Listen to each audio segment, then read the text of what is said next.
Hey, welcome back to Coin Chronicles. This is Bryce. I hope you're doing well.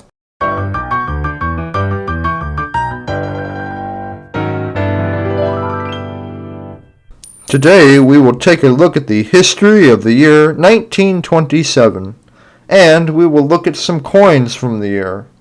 This will include one piece silver dollar, one standing Liberty quarter, one Mercury Dime, and one Lincoln wheat cent. We will look at each coin and the important details such as mintage, grading, and inflationary value or purchasing power of the time. First, we will cover the history of the year 1927. In the year 1927, the first transatlantic telephone call is made from New York City to London. The U.S. Federal Radio Commission begins to regulate the use of radio frequencies. The Great Mississippi Flood of 1927 affects 700,000 people in the greatest national disaster in U.S. history at the time. In the Bath School disaster, bombings by a disaffected local official result in 45 deaths in Bath Township, Michigan. Aviator Charles Lindbergh makes the first solo non-stop transatlantic flight from New York to Paris in the single-seat, single-engine monoplane Spirit of St. Louis. The final Model T rolls off the assembly line at the Ford Motor Company factory in Highland Park, Michigan, ending a run of 19 years and 15 million cars, and the Ford Model A is unveiled. 79 people are killed and 550 are injured when a tornado strikes the St. Louis, Missouri area. It is the second costliest and at least the 24th deadliest tornado in U.S. history. The 7.3 magnitude Lompoc earthquake affected the central coast of California, causing a tsunami and moderate damage.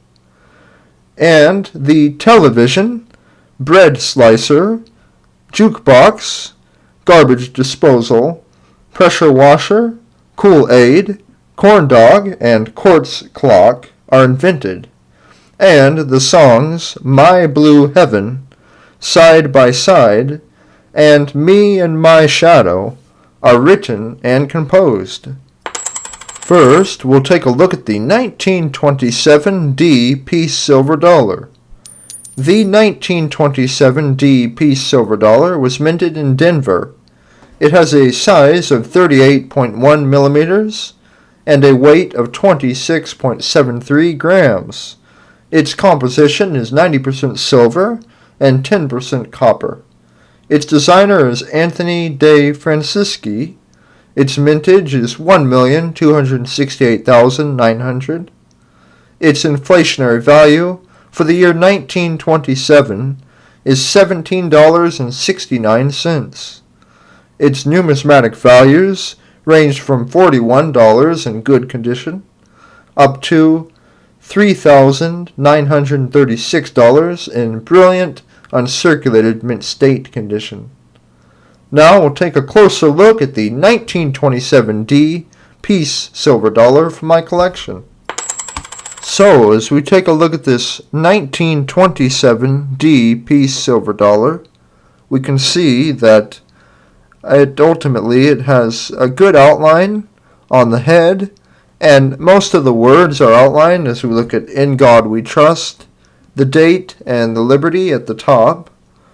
However, there are some minor scratches and some wear on the obverse side of this coin. Ultimately, it's not enough wear to affect the overall look of the coin. But as we turn over to the reverse side, we can see that the eagle has a nice outline, and we can still read all of the words. And if we look closely, we can even see the D mint mark. But overall, if I were to grade this coin, I'd give it a grade of extremely fine condition. Now we will look at the 1927 Standing Liberty Quarter. The 1927 Standing Liberty Quarter has a size of 24.3 millimeters and a weight of 6.25 grams. Its composition is 90% silver and 10% copper, and its designer is Herman A. McNeil. Its mintage is 11,912,000, and its inflationary value for the year 1927 is $4.42. Its numismatic values range from $9.57 in good condition up to $264 in brilliant uncirculated mint state condition. Now we'll take a closer look at the 1927 Standing Liberty Quarter from my collection. So, as we take a look at this 1927 Standing Liberty Quarter, we see it's in very good shape for its age. All of the major details still remain. They're still very clear. And even some of the finer details, such as the emblem and the shield, we can almost see the outline of it, but we can't see the stripes. But as we turn to the reverse side, we see that the outline of the flying eagle is very clear. The eagle is very outlined. We can see the stars along the rim, and we can read all of the words quite clearly. But overall, if I were to give this coin a grade, I think I would grade it in extremely fine condition. Now we will take a look at the 1927 S Mercury Dime. The 1927 S Mercury Dime was minted in San Francisco. It has a size of 17.9 millimeters and a weight of 2.5 grams. Its composition is 90% silver and 10% copper, and its designer is Adolf A. Weinman. Its mintage is 4,770,000.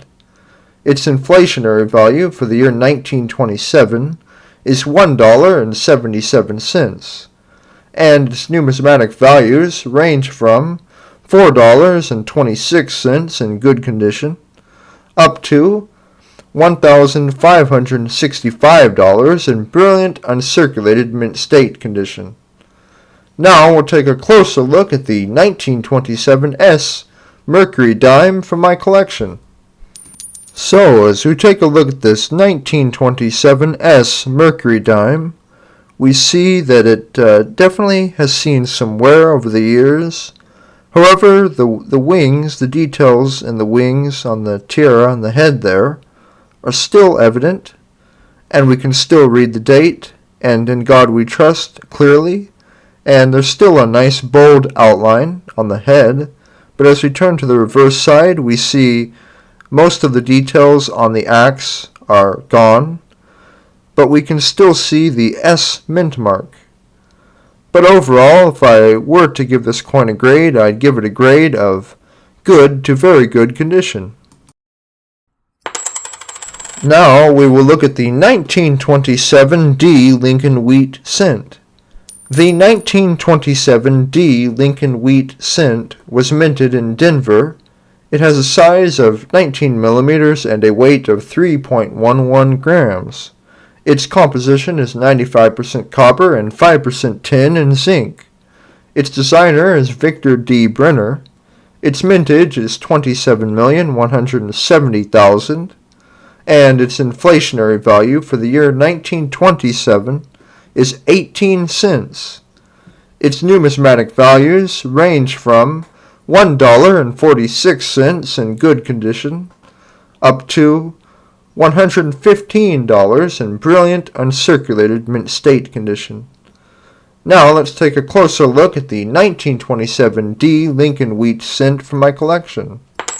So, as we take a look at this 1927 D Lincoln Wheat Cent, we see that it has seen some wear in the past, but there is a nice outline of Lincoln, and we can still read the date and see the mint mark, and we can read all of the words.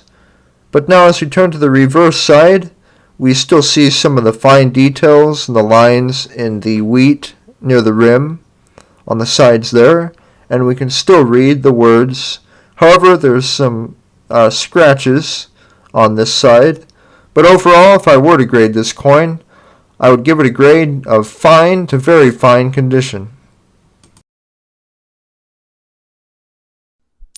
Hey, I really hope you enjoyed this video and found it to be interesting. For more videos, please like and subscribe. Thank you. Keep on collecting and have a great day.